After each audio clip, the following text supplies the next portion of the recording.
એક માથાનો દુખાવો બની રહ્યો છે। આજે દેશની અંદર આપણું આર્થિક સ્તર સુધરીને આજે 5મા સ્તરે આપણે જઈ રહ્યા છીએ। એક ભારતના એક નાગરિક તરીકે આપણી શું ફરજ હોઈ શકે કે ભારતની દેશની જે પ્રોપર્ટી જે છે, જેની મિલકત છે, એ આપણી છે, એનું જતન કરવાની ફરજ આપણી છે।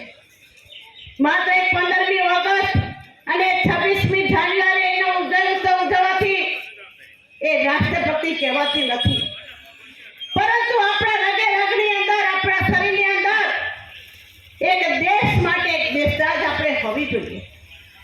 આજે ઇઝરાયલ જેવો એક મુઠ્ઠી જેવડો દેશ મુસ્લિમ દેશોને હંફાવી રહ્યો છે।